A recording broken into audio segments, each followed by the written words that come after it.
The Seven Sorrows of the Blessed Virgin Mary. Twice during the year, the Western Church commemorates the sorrows of the Blessed Virgin Mary, on the Friday in Passion Week and again on September 15th. The first is the older feast instituted at Cologne and elsewhere during the 15th century. It was then called the Commemoration of the Distress and Sorrow of the Blessed Virgin Mary, and had in view specifically Our Lady's sufferings during the Passion of her Divine Son. When the feast was extended to the whole Western Church in the year 1727 under the title of Seven Sorrows, the original reference of the Mass and office to the crucifixion was retained, and the commemoration is still called the Compassion of Our Lady in some calendars, those of the Benedictines and Dominicans, as it was in many places before the 18th century. In the Middle Ages, there was a popular devotion to the 5 joys of Mary, and this was soon complemented by another in honor of her 5 sorrows at the Passion. Later, these were fixed at 7 and extended back from Calvary to embrace her whole life. The Servite friars, who from their beginning had a particular devotion to the sufferings of Mary, were in the year 1668 granted a feast for the 3rd Sunday in September on which these 7 sorrows should be commemorated. And this feast was also extended to the Western Church in the year 1814. Mary's great sorrows begin at the prediction of Simeon that a sword would transpierce her heart.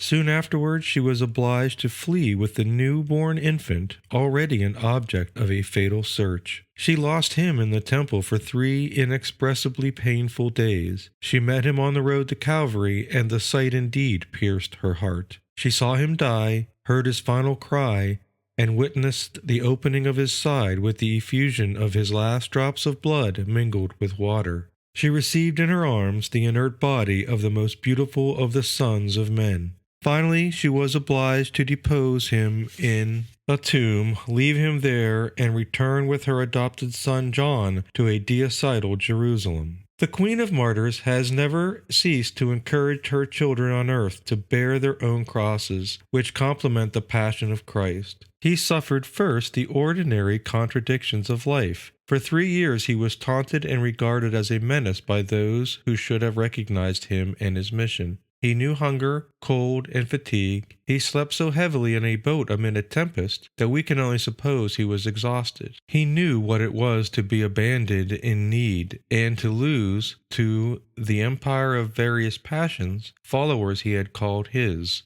Christ is our forerunner in all human sorrows and difficulties. Mary, as his mother, offered to God with him all the afflictions of his earthly life, and she continues to offer those of the Church for its sanctification, for the souls in purgatory, and for the salvation of all souls. We cannot really understand the extent and intensity of the suffering of Our Lady, because we cannot understand the intensity of her love for Jesus, because her love increased her suffering. Nature and grace concurred to produce in Mary's heart profound impressions. Nothing is stronger by nature than the love a mother has for her son, and by grace the love one has for God.